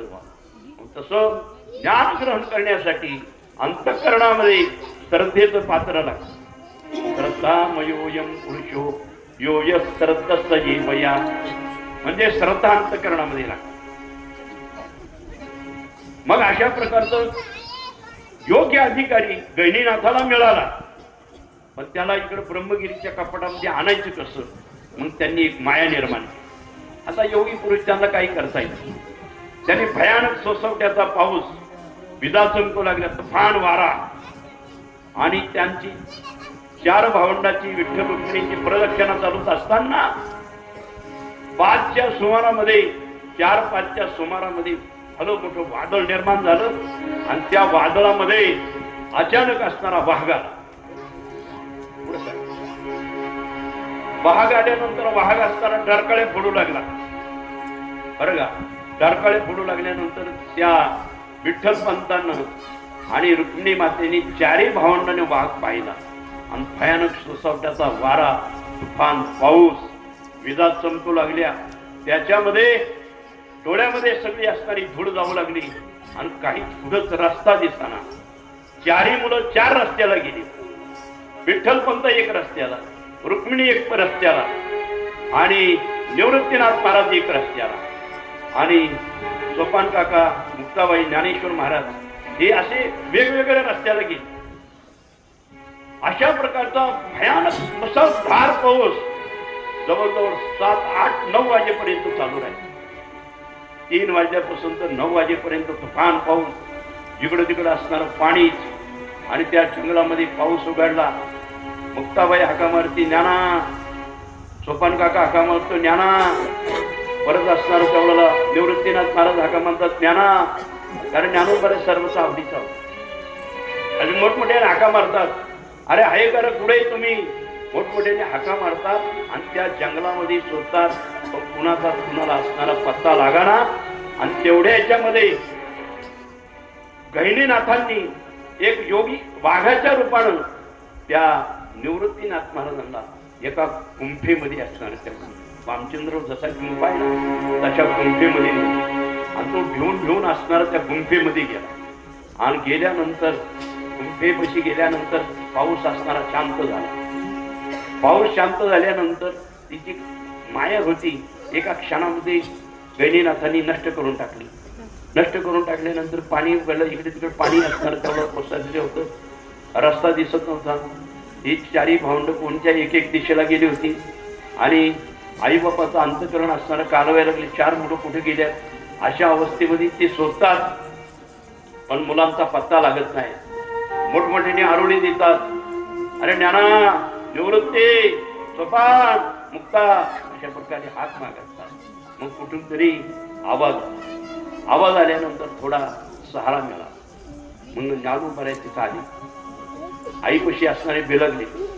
ज्ञानोबाई आल्यानंतर विठ्ठल पंतांना आणि रुक्मिणीला आनंद वाटला. तेवढ्या याच्यामध्ये थोडा वेळ झाला, पाऊस उघडला, लगेच सोपान काका आहे आणि सोपान काका आल्यानंतर सोपान काकाच्या पाठीमागच एका परिसरा मुक्ता, पुढे का मुक्ता, मुक्ता हाक मारत असताना तिने आवाज दिला आणि मुक्ता आली. तिने आले पण निवृत्तीनाथ महाराज नाही. आता काय करायचं? संध्याकाळी असणार तेवढा त्र्यंबकेश्वरी गेले, मुक्काम केला पण निवृत्ती नाही. रात्रभर असणारा झोप नाही. 1 दिवस झाले, 2 दिवस झाले, 3 दिवस झाले, अशा प्रकारची जवळजवळ 15 दिवस झाले त्या ब्रह्मगिरीची प्रदक्षिणा करत असताना संपूर्ण जंगल धुंडाळलं पण निवृत्तीनाथ महाराज अजिबात भेटले नाही. डोळ्यातून अश्रू तर कुणाची थांबाना, मुक्ताचे अश्रू थांबाना, सोपान काकाचे अश्रू थांबाना, ज्ञानोबाचे अश्रू थांबाना आणि आई वडिलांचे अश्रू थांबाना. हलकल्लोळ झालाय. प्रसंग अत्यंत असणारा, बिकट, वाईट असणारा. 15 दिवस झोपलं पण निवृत्तीनाथांचा पत्ता लागला. विठ्ठल पंतांना वाटलं न जाणो 15 दिवस झाले, रस्ता चुकून असणारा गेला असेल, आळंदीला गेला का काय म्हणून असणार तेवढ्याला विठ्ठल पंत आणि 3 मुलं सोडायची पुढं. बरं का, बरं सोडण्याच्या लायकीची मुलं आहेत का? अहो कोण 3 वर्षाचे, कोण 5 वर्षाचे, कोण 7 वर्षाचे, कोण 9 वर्षाचे आणि निवृत्तीनाथ महाराजांचं वय मोजून असणारं तेवढं 11 वर्षाचं होतं. 11 वर्षाच्या वयाची ही असणारी 12च्या आतली असणारी मुलं ही रानावनामध्ये सोडून चालणार नाही ना.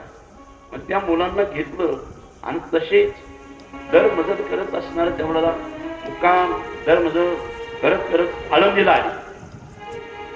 शीतवेटामध्ये पाहिलं तर निवृत्तीनाथ महाराजांचा पत्ता लागा. मग विठ्ठल पंतांना वाटलं की आता आळंदीमध्ये शोधावा. आळंदीमध्ये शोधण्यासाठी विठ्ठलपंत फिरू लागले. फिरत असताना प्रत्येकाला विचारे, का अहो आमचा मुलगा पाहिला का? अहो निवृत्ती चुकलाय. आता ब्राह्मण लोक कुटाळच करू, अरे बरं झालं. हा, ही संन्यासाची मुलं गेलेली बरी. हा, नको असणारे ती शिव्याच्या आपल्याला. पण त्या मुलांचा असणारा शोध चालाय. संपूर्ण आळंदी शोधली विठ्ठलपंतांनी रुक्मिणीने, पण त्यांचा शोध लागला नाही. इकडे सिद्धबेटामध्ये ज्ञानोबराया आणि सोपान काका मुक्ताबाई हे घरोघर जायचे, म्हणजे अहो आमचा दादा पाहिला का? आमचा दादा पाहिला का? आता ते तुम्हाला सांगतो काय बोलत असते लोक. ज्यांना तुम्हाला सांगतो संन्यासाची मुलं ही पाहिल्या बरोबर त्यांच्या कपाळाला आख्या पडायच्या. त्या माणसांना एकदम तुम्हाला सांगतो की तिन्ही भावंड जर नजर पडले तर भयानक असणार, तेवढं रद्दल पायाचं शांत असणार, आग पेटायची आणि लोक त्यांना शिव्या द्यायची. पण शिव्या का असणार त्यांचं लक्ष नव्हतं. मला मुक्ताबाईची तिकडे लक्ष नव्हतं, सोपान काकाचं लक्ष नव्हतं, ज्ञानोबरायचं लक्ष नव्हतं, आणि विठ्ठलपंतचं असणारं तेवढं लक्ष देत नव्हते. त्यांच्या ध्यानामध्ये रात्रंदिवस निवृत्ती, कुठं चुकला अशा प्रकारचा संपूर्ण आळंदी परिसर सगळा शोधून पाहिला. पण तुम्हाला सांगतो निवृत्तीनाथ महाराज सापडले नाही. मग संध्याकाळी सिद्धबेटामध्ये यायची आणि वास्तविक करायची, झोप नाही. 15 दिवस झाले, रात्रंदिवस असणार झोप नाही. आता होतकरू मुलगा जर हरवला तर तुम्हाला सांगतो काय आईची अवस्था होत असेल. हे जावे त्याच्या वंशात ते पकडे, बरं का. पाण्यातील मासा झोप घालतो बैसा आणि जावे त्याच्या वंशात तेव्हाकडे. अशा प्रकारचे 15 दिवस गेले. पण 15 दिवसामध्ये निवृत्तीनाथ महाराज सापडले नाही. खिन्न अंतःकरणाने या ठिकाणी सिद्धबेटामध्ये वास्तव्य करू लागली. रात्रंदिवस निवृत्ती ध्यानात. तोंडाला कोरड पडली. सगळे आनंदी शोधली, घर शोधलं. विठ्ठलपंत आले लगेच लोक दरवाजे लावायचे. अरे संन्यासाचं तोंड पाहू नका, अरे संन्यासाचं तोंड पाहू नका, अरे संन्यासाचं तोंड पाहू नका. थोडा आवाज करा, अरे संन्यासाचं तोंड पाहू नका. अशा प्रकारचा संपूर्ण विठ्ठलपंतांनी शोध घेतला, परंतु शोध लागला नाही. शेवट निराश झाली. भर ब्रह्मगिरीच्या कपाटामध्ये निवृत्तीनाथ गेल्याबरोबर लगेच आतून आवाज आला, अरे घाबरू नको. जे काही केलंय ते सगळं मी केलेलं आहे. ही माया मीच निर्माण केलेली आहे, पाऊस मीच निर्माण केलेला आहे, वादळ मीच निर्माण केलेली, विजा ही मीच निर्माण केलेली आहे. अजिबात घाबरू नको. मोकळ्या मनाने आवाज आला. निवृत्तीनाथ महाराजांना आवाज आल्यानंतर त्रिपुंड कानामध्ये असणारे तेवढा बाळ्या आणि नवनाथाचा असणारा वेश असा असणारा त्या निवृत्तीनाथ महाराजांनी पाहिला. त्याला थोडा दिलासा मिळाला. अरे काहीतरी कुणीतरी पुरुष आहे आपल्याला हाक मारतोय, इकडे ये म्हणतोय. हाक मारली आणि हाक मारल्यानंतर ते निवृत्तीनाथ महाराज असणारे पुढे आले आणि गहिनीनाथांनी मांडीवर मांडीव घेतल्यानंतर डोक्यावर हात फिरवला. बाळा, तुला इकडे आणण्यासाठी असणारं माझं ते तत्वज्ञान आहे ते मी देण्यासाठी तुला हा रात्रंदिवस माझा प्रयत्न होता. मी 10,000 वर्ष या ब्रह्मगिरीच्या कपाटामध्ये बसलो, केवळ मानस शोधत होतो.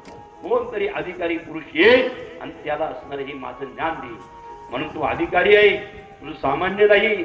महाविष्णूचा आपलं सदाशिवाचा अवतार, स्वामी निवृत्ती दातार. अशा प्रकारचा साक्षात निवृत्तीनाथ महाराज भगवान शंकराचा अवतार आहे. म्हणून तुला हे ज्ञान देण्यासाठी मी या ब्रह्मगिरीच्या कपाटामध्ये बसलेलो आहे. आणि 15 दिवस मग त्या ब्रह्मगिरीच्या कपाटामध्ये जे आपलं तत्वज्ञान होतं ते संपूर्ण ज्ञान त्या निवृत्तीनाथ महाराजांना देऊन टाकलं. आणि निवृत्तीनाथ महाराज ज्ञान दिल्यानंतर सांगितलं, म्हणजे आता तुझे आई वडील आणि 3 भावंड असणार तुझी वाट पाहतात, म्हणून तू आता इथं थांबू नको, ताबडतोब आळंदीला जा. आता एकटा मुलगा, बरं का, 11 वर्षाचा मुलगा एकटा नाशिकवरून त्र्यंबकेश्वरहून असणार तेवढ्याला आळंदीला येणार. 300 किलोमीटर असणारा हा प्रवास. बस रोज आपल्या भगवत चिंतनामध्ये पण ज्ञान झालेलं होतं, त्याच्यामुळे काही चिंता नव्हती. जे मिळून तरी पुढे कुणी खायला दिलं तर ते खायचं आणि तशाच प्रकारचं तेवढ्याला यायचं. वाट प्रवास करत पळतच यायचे. असे पळत येऊन असणार तुम्हाला सांगतो 2-3 दिवसात आळंदी गाठली. आळंदी गाठल्यानंतर सिद्धबेटामध्ये रात्रीच्या 12 वाजता असणारा निवृत्तीनाथ महाराज आहे आणि थोडी आणि गुजबूज असणार तेवढं आहे. आता हे 15 दिवसांना झोप नव्हती, तिन्ही भावंडाला झोप नव्हती आणि विठ्ठल पंतांना रुक्मिणी मातेला असणारा तेवढा झोप नव्हती. घसा असणारा कोरडा झाला होता, पोटात अन्न नाही. पण काय करणार, अशा अवस्थेत कुठेतरी टुकला लागला आणि थोडी चाहूल लागल्यानंतर लगेच पॅक केली. सगळी जागी झाली तर पाहतो तर पुढं असणारा निवृत्ती. मग काय विठ्ठल पंतांनी लगेच कवटाळलं त्याला, बाळ निवृत्ती. लगेच संपूर्ण त्यांच्या डोळ्यातून अश्रू व्हायला लागले आणि कवटाळून पापा घ्यायला लागले, त्याच्या मुखा घ्यायला लागले आणि सर्व शांत गेले. सोपान काका, ज्ञानोबर आहे आणि मुक्ताबाई यांनी असणार तेवढा परत दादाला असणार तेवढा आलिंगन देऊन मिठी मारली. दादा पुढे गेला होता रे, आम्ही 15 दिवस तुझी शोध घेतला, आम्ही 15 दिवस पोटामध्ये अन्नाचा क्षण नाही, काही नाही. अशा व्याकुळ अवस्थेमध्ये या 3 भावंडांनी असणार तेवढा दिवस काढलं, विठ्ठल पंतांनी असणारा तेवढा दिवस काढलं. पण एवढं दुःख असणार ती सगळं एका क्षणामध्ये निसरून गेली. 15 दिवसाची भूक तेवढ्याला सगळी संपून गेली आणि 15 दिवसाचा जे काय आटापिटा होता तो सगळा संपला. माझा निवृत्ती भेटला. तो आनंद आकाशात एवढा मोठा असणार आनंद, गगन असणार त्यांना ठेंगणं पडलं बा.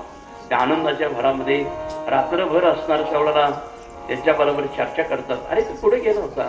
म्हणजे आई मी कुठे नसतं गेलो, मला असणारा तेवढा एक वाघ आला आणि तो वाघ असणारा टरकाळी माझ्या मागच लागला. मी असा डोंगराच्या दिशेने असणारा पळत वर गेलो आणि वर गेल्यानंतर एक गुंफा लागली आणि त्या गुंफेमध्ये असणारा तेवढ्याला प्रवेश केला. गुंफेमध्ये प्रवेश केला, मागं वळून पाहतो तो वाघ नाही आणि अजून एक पुरुष म्हणला, थांब, घाबरू नको, भिवू नको असं मला आदेश दिला. आणि मग आतमध्ये त्या गुंफेमध्ये प्रवेश केल्याबरोबर भयानक असणारा तेज पुंज असणारा यती असणारा गहिनीनाथ मला भेटले आणि त्या गहिनीनाथाने मला संपूर्ण असणारं ज्ञान देऊन टाकलं. आता ते काय ज्ञान दिलं आणि काय नाही हे सगळं ज्ञानेश्वरीच्या रूपानं ज्ञानोबऱ्यांनी असणार तेवढ्याला तुम्हाला आम्हाला संपूर्ण जगाला असणार तेवढ्याला प्रगट केले. म्हणून निवृत्ती प्रसादी गयनी प्रसादे निवृत्ती दातार, गयनी प्रसादे निवृत्ती दातार, गयनी प्रसादे निवृत्ती दातार, गयनी प्रसादे निवृत्ती दातार, ही तन दिवसार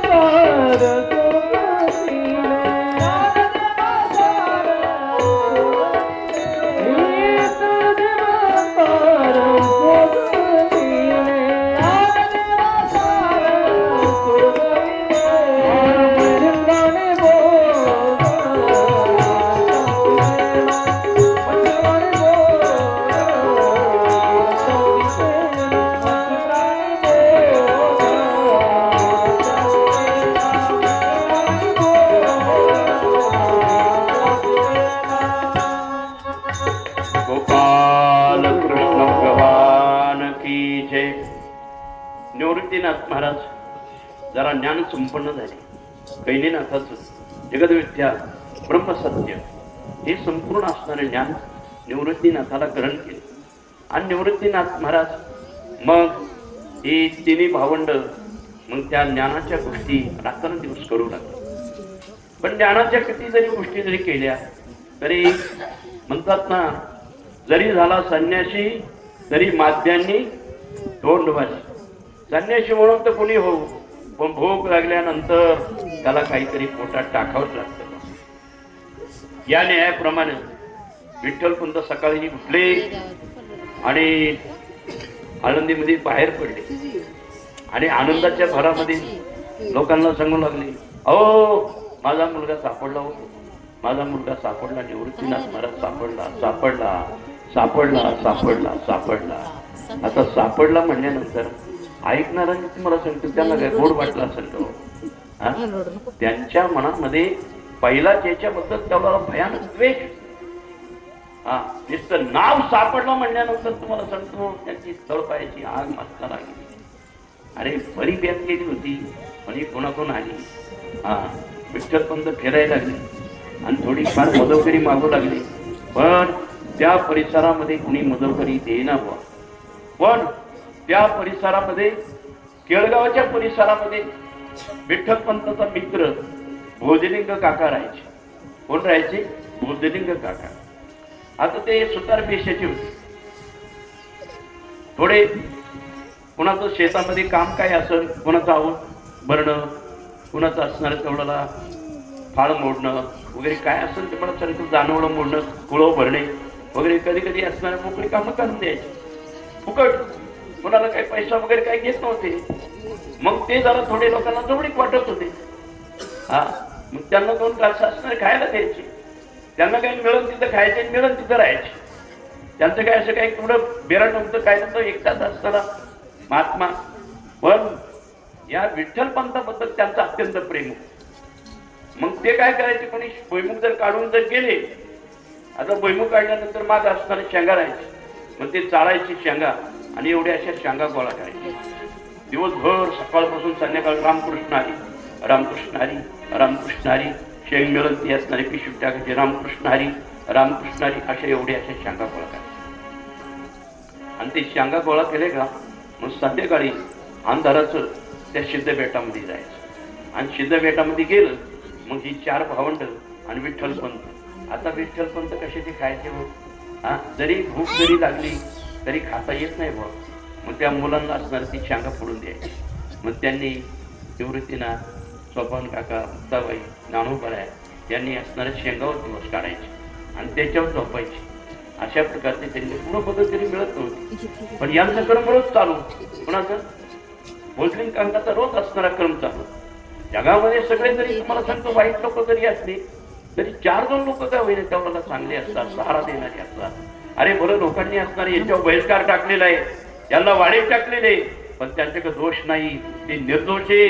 विठ्ठलपंत माझा मित्र आहे, त्यांनी कधी असणार जीवनात कधी पाप केलं नाही, त्याच्या हातातून कधी पाप घडलं नाही. पण गुरुचा आदेश म्हणून असणारा त्यांनी ग्रस्त आश्रम स्वीकारलेला आहे. हे विठ्ठलपंतांना आणि एक इंदूरचे असणारे कानो पाठक म्हणून असणारे संत होते. या 2 माणसांनी विठ्ठलपंतांना सहारा दिला. मग कधी कधी यायचे आणि विठ्ठलपंतांना समजून सांगायचे, अरे बाबा कशाला तू खेद करतो, लोक बोलतच असतात, ही गोष्टी सोडून द्यायच्या असतात, काय त्याला करणार. बरं, एखाद्या माणसाचं तेवढ्याला हात धरू शकतो पण तोंड धरू शकत नाही. तोंडाला लगाम लावता येत नाही. भलं लोक चांगली बोलो वाईट बोलो तिकडे लक्ष द्यायचे नाही. आणि मग त्या कानो पाठकांचं शब्द ऐकायचे आणि भोजलिंग काकाचे शब्द ऐकायचे आणि यांनी कुठेतरी मन शांत करायचे. आणि मन शांत करायला कुठेतरी तासभर तेवढ्याला झोपायचे. पण रुक्मिणी माता सुद्धा म्हणायची, काय हा जीवनामध्ये प्रसंग आला, काय हा जीवनामध्ये प्रसंग आला. अहो नसता प्रसंग आला तो बरं झालं होतं. मला माझ्या पतीने असताना संन्यास घेतला होता. संन्यास घेऊन असताना ते कायमच्या तिकडे तरी तुम्हाला सांगतो राहिले असते तरी चालले असते. पण गुरु महाराजांनी इथं तुम्हाला सांगतो मला आशीर्वाद दिला, पुत्रवती भाऊ म्हणून आशीर्वाद दिला. पण त्या आशीर्वादाचा परिणाम काय झाला, त्या मुलांचं दुःख असणार आमच्या पाठ्याला आलं आहे. हे दुःख असणार त्यांना सहन होत नव्हतं. ही नसती म्हणून झाली असती तरी बरं झालं असतं. कारण त्यांचं दुःख त्या रुक्मिणी मातेला आणि विठ्ठलपंतांना दुःख पावत नव्हतं. अशा प्रकारचा काळ खूप गेला. पण एक दिवस वाटलं की विठ्ठलपंतांना वाटलं मला आपल्याला आता नाही मिळाला न्याय, पण माझ्या मुलांना तरी न्याय मिळावा. म्हणून मुलांना न्याय मिळण्यासाठी प्रत्येकाच्या ब्राह्मणाच्या दारामध्ये जायचे. अहो वेदशास्त्र संपन्न या, जरा आमच्या मुलांना काहीतरी निर्णय का ग्रंथामध्ये वाच, बघा कुठेतरी काही शोध लागत असेल, या मुलांना असणार तेवढ्याला समाजामध्ये घ्या आणि बाकीच्या मुलांबरोबर ह्या मुलांना खेळू द्या. त्यांचं वय खेळायचं बागडायचं खेळ वय आहे, त्यांना असणार तेवढ्याला समाजामध्ये मिसळू द्या, असं काहीतरी प्रयत्न करा. पण ब्राह्मणांनी मौन करायचं, त्यांना काहीच बोलायचं नाही. विठ्ठलपंत तिथून उठायचे, दुसरीकडे टोळीमध्ये जायचे. त्या दुसऱ्या टोळीमध्ये तिथे 4 लोक बसलेले असायचे. मग त्यांना लोटांगण घालायची. अहो माझी मुलं आहेत, आता ती वयाला आलेली, त्यांना असणारं मुंजी करायचे, त्यांचं मौजी बंधन असणारं बंधन करायचे. मग त्याच्यासाठी असणारं काहीतरी प्रयत्न करा, माझ्या मुलांना असणारं तेवढं समाजामध्ये घ्या, असे प्रार्थना करून दमले अख्खी आळंदीत फिरले. पाय किती सकाळपासून जायचे तर संध्याकाळपर्यंत फिरायचे आळंदीमध्ये, पण कुणाचा असणारा निर्णय नाही. कुणी मौन धरून बसायचे, कुणी काहीतरी प्रश्न टोली द्यायचे, म्हणजे तुमच्या आम्हाला काय अजून ग्रंथामध्ये सापडलं नाही असं म्हणून तेवढं त्यांना मागं पाठवायचे. नाईलाज व्हायचा. आणि संध्याकाळी रुक्मिणी मातेला वाटायचं की आज तरी निर्णय मिळेल, उद्या तरी निर्णय मिळेल, परवा तरी निर्णय मिळेल. अशा प्रकारचे जवळजवळ 1-2 महिने गेले, पण तुम्हाला सांगतो निर्णय मिळाला नाही. मग सगळ्या ब्राह्मणांनी एक असणारी मिटिंग ठरवली, आणि मिटिंग ठरवल्या म्हणजे या विठ्ठल पंताला आपल्या समाजामध्ये घ्यायचा. त्यांना राग पहिलाच, आणि त्या रागापोटी त्यांनी काय केलं, या विठ्ठल पंतांना द्यायचं प्रायश्चित्त म्हणून हेच तुम्हाला निर्णय, दुसरा निर्णय. आणि तो द्यायचं प्रायश्चित्त ऐकला. ऐकल्यानंतर भलं आमचं काय भलं वाईट होऊ द्या, पण आमची मुलं तरी समाजामध्ये राहू द्या चांगलं, हा त्यांचा प्रयत्न. काय त्यांचा अंतःकरण असेल काय कळत नाही. असा प्रयत्न त्यांनी केला. प्रयत्न केल्यानंतर तुम्हाला सांगतो 15 दिवस निघून गेले, महिना निघून गेला, आणि ब्राह्मणांनी एकदम निर्णय दिला देहांत प्रायश्चित्त. आणि ते देहांत प्रायश्चित्त त्यांनी स्वीकारलं आणि गेले. ती मुलं असणारे झोपलेली होती, त्या ठिकाणी निवृत्तीनाथ महाराजांच्या उशाला ते पत्र असणारं ठेवलं, आणि ते त्र्यंबकेश याला प्रयागला गेले, आणि प्रयागला जाऊन असणार त्यांनी तिथं त्या आवडला देहांत प्रायश्चित्त घेतलं. देहांत प्रायश्चित्त घेतल्यानंतर सकाळच्या पारी ही मुलं उठले.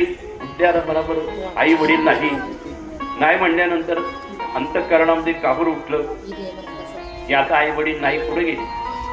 म्हणून इकडे तिकडे पाहत असताना निवृत्तीनाथ महाराजांच्या उशाला ती चिठ्ठी मिळाली, आणि ती चिठ्ठी मिळाल्यानंतर निवृत्तीनाथ महाराजांनी ती वाचली. पण आता त्यांना ज्ञान झालेलं होतं. गहिनीनाथाचा उपदेश जन्म मरणाच्या पलीकडे ती गेली होती. त्यांना असणार तेवढं तो शोकाची उर्मी त्यांनी अंतःकरणामध्ये आवडली, आणि ज्ञानोबाईला शांत केलं, सोपान काकाला शांत केलं, मुक्ताबाईला शांत केलं. आणि शांत केल्यानंतर घडलेली घटना त्यांनी सांगितली. किती शांत जरी केलं तरी ही कोवळी अंतःकरण, तुम्हाला सांगतो काय त्यांचा शोक असेल त्या शोकाची आपण तुम्हाला सांगतो कल्पना करू शकत नाही. अशा प्रकारचं आकाश त्यांना ठेंगणं झालं. या जगामध्ये आपल्याला कोणाचा सहारा राहिला नाही, या जगामध्ये आपल्याला कोणाचा सहारा राहिला नाही, या जगामध्ये आपल्याला कोणाचा सहारा राहिला नाही. अहो आई बापांना असणार तेवढं नको नको ते ब्राह्मण बोलणारे, आमच्यासारख्या मुलांना असणार कोण बोलणार, नको नको ती बोलणारे, संन्यासाची मुलं तिकडे तिकडे असणारी हीच निंदा नाराजती. अशा प्रकारचे शब्द ऐकून असणार तुम्हाला सांगतो त्यांच्या कानावर तुम्हाला सांगतो इतकी भीती निर्माण झाली होती की ब्राह्मण पाहिल्याबरोबर त्यांच्या डोक्यामध्ये काय वाटायचं की हा माणूस केव्हा येईल, काय मार देईल, आणि काही सांगता येणार नाही. जो तो यायचा तो तुम्हाला सांगतो ज्ञानोबाईला काय मारायचा, निवृत्तीनाथ महाराजांना काय मारायचा, सोपान काकाला काय मारायचा, मुक्ताबाईला मारायचा. निर्दय अंतःकरणाने गुराढोरासारखी लोक मारायची हो. पण ही 4ही मुलांनी शांत चित्ताने तेवढा कोणाचा मार खायचा सांगणार कोणाला, कारण सांगण्यासाठी जे होते ते आई बापांनी असणार त्यांचं प्रायश्चित्त घेतलं. आता जाऊन सांगायचं कोणाला. त्या ठिकाणी ते भोजलिंग काका होते. पण त्या भोजलिंग काका त्या परिसरामध्ये राहतो आणि त्या परिसरामध्ये राहून रोज संध्याकाळची ती चौकशी करायची आणि मग शेंगा गोळा करायची, शेतामध्ये कुणाची कामाला जायची, आपलं नामस्मरण करायची आणि कुणाच्या वाटेने असणाऱ्या शेंगा मिळाल्या त्या शेंगा घेऊन यायचे आणि त्या 4 मुलांना असणारा द्यायचे आणि मग त्या शेंगाने त्याच्यावरच असणारा त्यांचा दिवस काढायचा. थोडं थोडं कल्पनाचं काम जर केलं तर गुळ असणारा आणायचा आणि तो थोडा गुळ आणि ते शेंगदाणे घ्यायचे आणि ह्या मुलांना द्यायचे, त्याच्यावर त्यांनी दिवस काढायचे. खायला काहीच मिळत नव्हतं. आज तुम्ही आळंदीला जर गेलं ना, शेज आरतीला जा. शेज आरती झाल्यानंतर तुम्हाला सांगतो ज्ञानोबराचा जो प्रसाद येतोय ना, तो शेंगदाणे भाजून असणारा प्रसाद आहे. शेंगदाणे असणारे तेवढं ते आपल्याला प्रसादासाठी मिळतात. आजही भोजलिंग काकांनी त्या मुलावर असणारं तेवढ्याला बालपणापासून लक्ष दिलं, विठ्ठलपंतापाशी लक्ष दिलं. काय हा महापुरुष असेल त्यांचं असणार तेवढ्याला गणित करता येत नाही. एवढं प्रेम दिलं. पण जगाचा असणारा त्रास भोजलिंग काका आल्यानंतर ते प्रेमाने म्हणायचे काका आले, काका आले, काका आले. कारण आई वडील नव्हते ना. मग आल्यानंतर त्या भोजलिंग काकांनी यांनी कवटाळी घ्यायचं, मांडीवर बसवायची, कुणाला खांद्यावर बसवायची, कुणाला हे करायची. त्यांना थोडं बालपणामध्ये असणारं तेवढं थोडं ते विसरून जायचे. बा लोकांनी काय मारलेलं असेल, कुणी काही शिव्या दिलेल्या असेल, कुण्या गाळ टाकलेला असेल, कुण्या शेण टाकलेलं असेल, कोण्या कपडे फाडलेले असेल, हे लोक असणार तेवढं जे रस्त्याला भेटतील तशा लोकांनी नको नको ह्या 4 भावंडाला असणारा त्रास दिला. पण ज्या मुलांनी तो सण करायचा आणि संध्याकाळी आले मग आता विठ्ठलपंत रुक्मिणी माता असणार त्यांचा प्रायश्चित्त घेतलं. संध्याकाळची असणारी भोजलिंग काका यायची आणि त्यांनीच असणार त्यांना सांभाळ करायची. काका काका काका काका काका काका म्हणून असणार तेवढ्याला. अहो आम्हाला आई वडिलांच्या ठिकाणी तुम्ही एकच आहे. कोण? काका, भोजलिंग काका. मग भोजलिंग काकाने त्यांना सांभाळायचं. अशा प्रकारचं प्रेम द्यायचं आणि प्रेम देता देता ती मुलं त्यांना कधी वाटलं की आता चला बरं आमचे आई वडील गेले, त्यांना तुम्हाला सांगतो नाही, आपल्याला तुम्हाला सांगतो शुद्धीपत्र दिलं, आम्हाला तरी शुद्धीपत्र देतील म्हणून ज्ञानोबरायांनी, निवृत्तीनाथ महाराजांनी आणि सोपान काका मुक्ताबाईंनी गावात जायचं आणि त्या ब्राह्मणाला विचारायचं, अहो आम्हाला न्याय मिळेल का, आम्हाला न्याय मिळेल का. आता काय बाकीच्या ब्राह्मणांनी सगळ्यांनी तोंड बंद केलं, कारण कोणी बोलत नव्हतं. म्हणजे यांचे आईबाप गेले अशी ही मुलं ती जावा, पण ही मुलं जावा नव्हे. ही जर मुलं जर गेली असती आज जगाला तत्वज्ञान मिळालं नसतं, जगाला तत्वज्ञान मिळालं, जग असणारं पारखं झालं असतं. बरं का, जग हे तत्वज्ञानापासून पारखं झालं असतं. ज्ञानेश्वरी सारखा ग्रंथ या जगात मिळाला नसता, जगात हरिपाठासारखा ग्रंथ मिळाला नसता. हे ज्ञानोबरायचं आधी करून सत्ताचं असणारं खूप मोठं उपकार आहे त्या जगाला. एवढं उपकार आहे त्याचा असताना तेवढ्याला सीमात करता येणार नाही. सगळ्या ब्राह्मणाला असताना विचारलं पण त्यांना न्याय मिळाला नाही. सर्व ब्राह्मणांनी एकच निर्णय घेतला, म्हणजे तुम्हाला इथं न्याय मिळणार नाहीये, तुम्हाला पैठणला जावं लागेल. पैठण आता आळंदीपासून पैठण किती लांब आहे? 350 किलोमीटर आहे. पुढं पैठण पासून 4 कोस असणार आपेगाव, पैठणला जावं लागेल. बरं, ही 11 वर्षाची आत मुलं पैठणला जाणार कशी सांगा ना. 11 वर्षाच्या आतमधली पोरं तुम्हाला सांगतो पैठणला जाणार कशी. पण त्या वेळेला भोजलिंग काका हे जाणकार होते. ते म्हणजे मुलावर अजिबात घाबरू नका. त्यांनी पैठणचा निर्णय दिला ना, आपण मला पैठणला जाऊ, तिथं नको त्या ब्राह्मणाकडे विनंती करू, त्यांच्या पाया पडू, त्यांना लोटांगण घालू आणि लोटांगण घालू, पण तुम्हाला निर्णय मिळाला पाहिजे, हा माझा मान.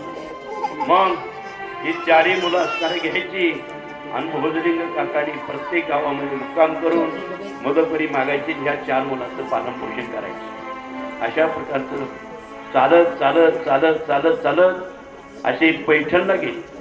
आता पैठणला गेल्यानंतर तिथं ओळख ना पाळत, पण त्या काळामध्ये माझा मित्र सांगायचा, माझा मामा असणारा कृष्णाजी देवकुळे पैठणमध्ये राहतात, त्यांचा मोठा वाडा आहे, ते मोठे असणारे विद्वान आहेत.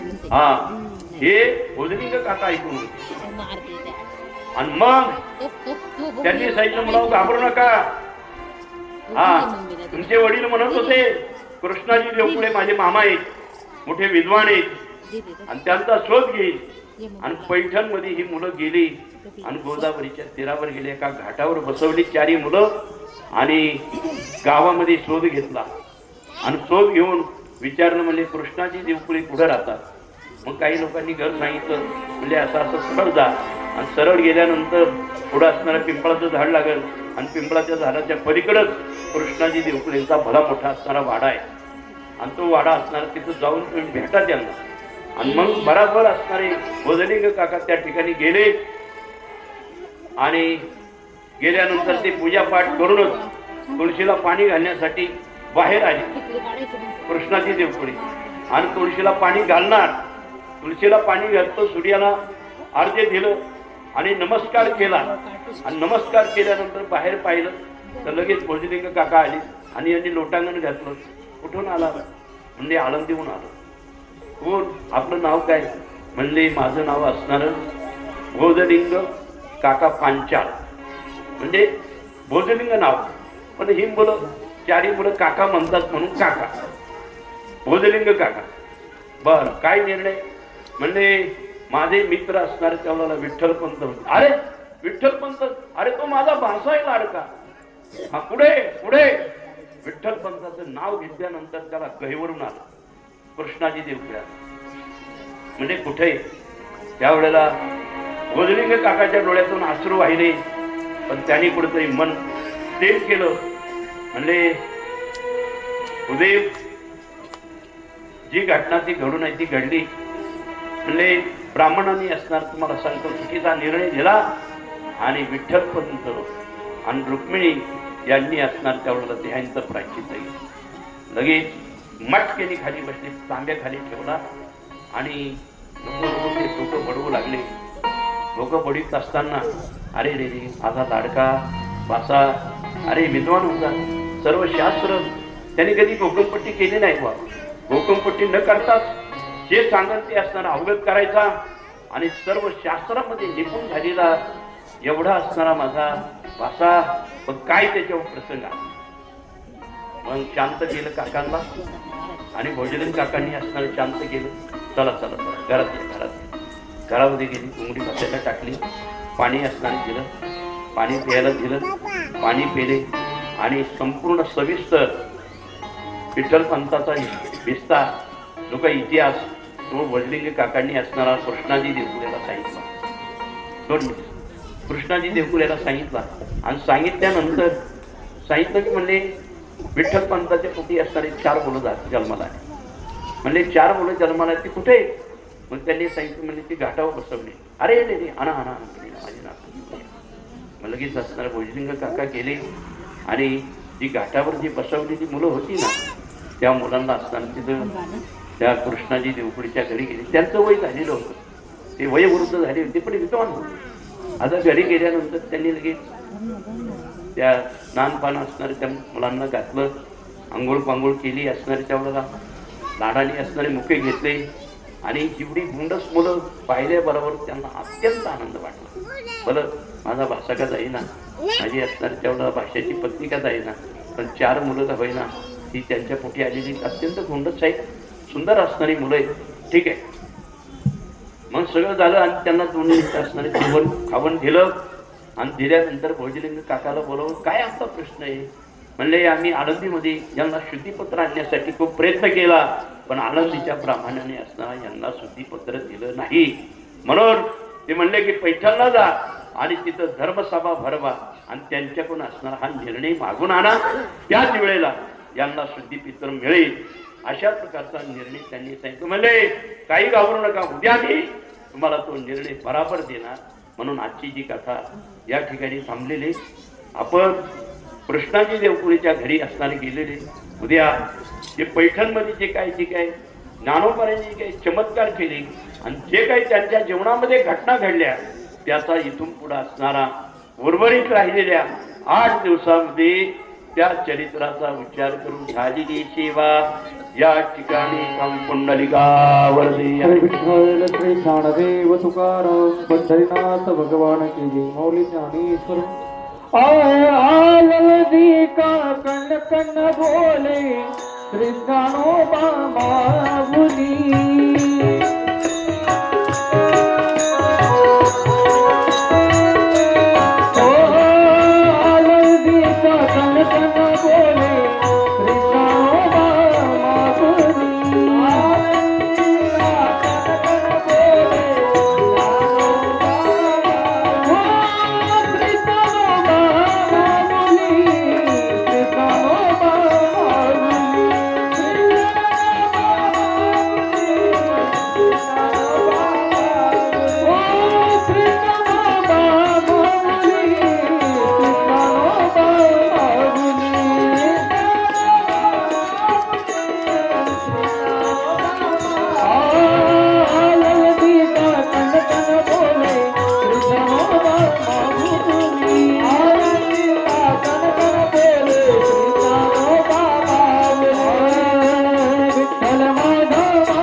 धन्यवाद. चला आरतीची तयारी होती. सर्वांनी 5 मिनिटं थांबायचे. कुळीचे हे कुळदेवी केली ठाई संतांची या. बरे वेळ झाले शरण गेलो उगवलो संकटी. खरं तर संतांनी आपल्याला तुकोबराय म्हणतात की संतांनी आपल्याला ह्या कुळदेवीची माहिती आणि कुळदेवीचं महत्त्व सांगितलं. म्हणून आम्ही तिला शरण गेलो आणि त्या शरण गेल्यानंतर त्या संकटांपासून आम्ही टळलो. खरं तर दरवर्षीप्रमाणे ह्या वर्षी मोठ्या आनंदाच्या वातावरणामध्ये संपन्न होत असणारा आपला शारदे कांगे देवी नवरात्र उत्सव. खरं तर गेल्या वर्षी गतवर्षी दुर्दैव आपलं असं आहे की आपल्याला संत तुकोबरायांचं दर्शन नाही झालं. संत तुकोबरायांना आपल्याला पाहता नाही आलं. परंतु कलियुगामधील आपल्या ह्या भामचंद्राच्या कुशीत वसलेल्या मिंडवडे गावातील आपल्या सर्वांचे प्रेरणास्थान गुरुवर्य शंकरबाबा मराठे यांचं मागच्या वर्षी देखील श्री देवी भागवत कथा संपन्न झाली आणि आपलं या ठिकाणी परम भाग्य असं आहे की तुकोबाराय जरी पाहता नाही आले तरी मराठे बाबांमध्ये आपल्याला संत तुकोबारायांचं दर्शन झाल्याशिवाय राहत नाही. कारण त्यांचा जेवढा गौरव करेल तेवढा आपल्यासाठी कमीच आहे. परंतु ह्या वर्षी देखील आनंदाच्या वातावरणामध्ये ह्या कांगळे देवीच्या प्रांगणामध्ये आपल्या ह्या गुरुवर्य शंकरबाबा मराठे यांची ब्रह्मचितकला आदिशक्ती संत मुक्ताबाई चरित्रकथा संपन्न होत असताना आजच्या ह्या तिसऱ्या दिवसाची कथा या ठिकाणी संपन्न झाली. परंतु बाबा आज मला असं वाटतं तुम्ही ज्यावेळेस संत मुक्ताबाईंची जन्मकथा काल सांगितली, आज त्यांचा आळंदीमधला प्रवेश सांगितला, परंतु आज असं वाटतं की आपल्या ह्या सगळ्या महिलांमध्ये जणू काही संत मुक्ताबाई येऊन बसल्या होत्या आणि आपली ही कथा ऐकत होत्या. म्हणून इथं आलेल्या प्रत्येक महिलांना मला सांगावंसं वाटतं ज्या